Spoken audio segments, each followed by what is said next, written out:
मेरे पीछे मेरठ का त्रिमूर्ति द्वार आप लोगों को दिख रहा होगा, जो इस देश के शहीदों के सम्मान में बनाया गया है। इस द्वार को कम से कम 100 सालों तक टिका रहना चाहिए, कम से कम 100 सालों तक। और आप सामने देख सकते हैं शहीदों के बारे में जिस टाइल्स पे लिखा गया था वो टाइल्स गिर गया है।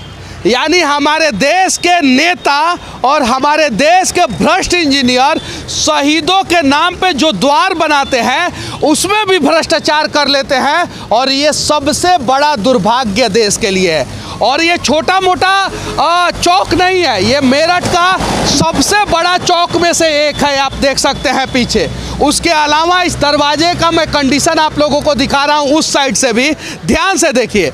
सरकारों को घोषणा पत्र में, चाहे वो किसी भी पार्टी का हो, Samajwadi party, BJP, BSP, Congress या आरएलडी, उन्हें सिर्फ और सिर्फ इतना लिखना है कि हमारे पार्टी का विधायक भ्रष्टाचार नहीं करेगा, अगर भ्रष्टाचार करेगा तो बीच चौराहे पे उसे सजा देंगे। लेकिन उसके अलावा ये घोषणा पत्र में सैकड़ों बातें लिखते हैं, भ्रष्टाचार पे कोई नहीं बोलता। आप सारी पार्टियों का घोषणा पत्र उठा के देख लो। उत्तर प्रदेश में आप देख सकते हैं यहाँ पे पूरा टाइल्स गिरा हुआ है, आप देखिए। ये इस साइड दिखाइए, इस साइड। ये शहीदों का अपमान नहीं है तो और क्या है। और भारत एक ऐसा देश है जहाँ पे हर नेता जो है भाषण के पहले शहीदों के बारे में बात करता है, और जब काम करता है तो शहीदों के नाम पे भ्रष्टाचार होता है। आप देख सकते हैं ये सारा टाइल्स गिरा हुआ है। अगर ये टाइल्स गिरा है तो इसका मेंटेनेंस होना चाहिए था। यहाँ का विधायक, यहाँ का सांसद या यहाँ का जो एमसीडी होता होगा, महानगर पालिका जो होता होगा वो, या विपक्ष में जो अपने आप को अब सोचते हैं कि ये विधायक हार जाएंगे, इस बार हम जीत जाएंगे, 2000, 4000, 10,000 रुपया लगता, 20,000 रुपया लगता, कम से कम इस दरवाजे का तो स्थिति सही हो जाता। क्या लिखा हुआ है सामने, आप ध्यान से देखिए। शहीद त्रिमूर्ति द्वार, शहीद आजम सरदार भगत सिंह, शहीद राजगुरु, शहीद सुखदेव को समर्पित।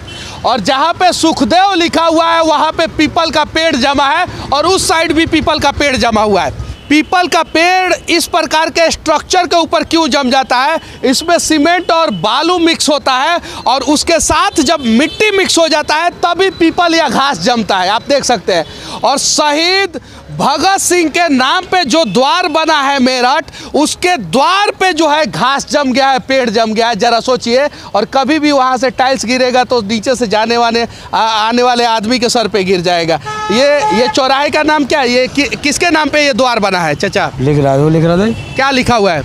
शहीद आजाद सरदार भगत सिंह, शहीद राजगुरु। और देख ले, शहीद सुखदेव दिख ही नहीं रहा है चाचा को। काहे नहीं दिख रहा है? काहे कि वो भ्रष्टाचार का भेंट चढ़ गया। एक युवा है, क्या नाम है? नमस्कार सर, मेरा नाम सोनू है। अच्छा सोनू जी, ये द्वार किसके नाम पे बना है? ये शहीद त्रिमूर्ति द्वार है। किसके नाम पे बना है? शहीद आजम सरदार भगत सिंह, राजगुरु शहीद भगत को समर्पित है ये द्वार। ये समर्पित है। और सच्चाई ये है कि ये अभी जो वर्तमान सरकार है उसने नहीं बनवाया, ये बहुत पहले से बना हुआ है। उसके पहले तो ये उस पे आरोप लगाएंगे, वो इस पे आरोप लगाएंगे। और देखिए शहीद द्वार के सामने एक नाला है, इसकी कंडीशन देखिए।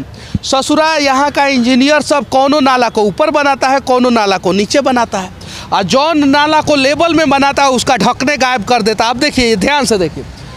अब इस प्रकार का मुद्दा उठाने वाला इस देश में कोई नहीं है, समझते ही नहीं है लोगों बातों को। और चुनाव में मुद्दा जो है कुछ और होता है। तो ये सब भ्रष्टाचार पे जब लगाम लग जाएगा ना, तो राजनीतिक पार्टियों को, चाहे वो पक्ष हो या विपक्ष हो या दूसरी पार्टी हो, उन्हें घोषणा पत्र जारी करने की जरूरत ही नहीं पड़ेगी।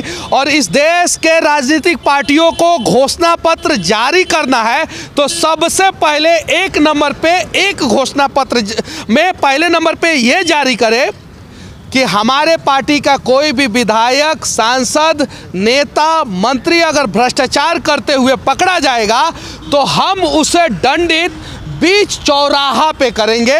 शायद उस दिन इस देश से भ्रष्टाचार खत्म हो जाएगा। बाकी इस देश के शहीद आजम भगत सिंह, राजगुरु और सुखदेव के नाम पे भ्रष्टाचार करने वाले नेता और इंजीनियर के बारे में आप क्या सोचते हैं, कमेंट करके ज़रूर बताना। और मेरठ के सभी स्थानीय छोटे से लेके बड़े नेताओं से विनती करना चाहता हूं कि हो सके तो इस द्वार का कंडीशन सही करें, क्योंकि कहीं नहीं तो कहीं ये हमारे देश के स्वतंत्रता सेनानियों को अपमानित कर रहा है। बाकी हमारा ये प्रयास कैसा लगा आप लोग कमेंट करके ज़रूर बताना। जय हिंद।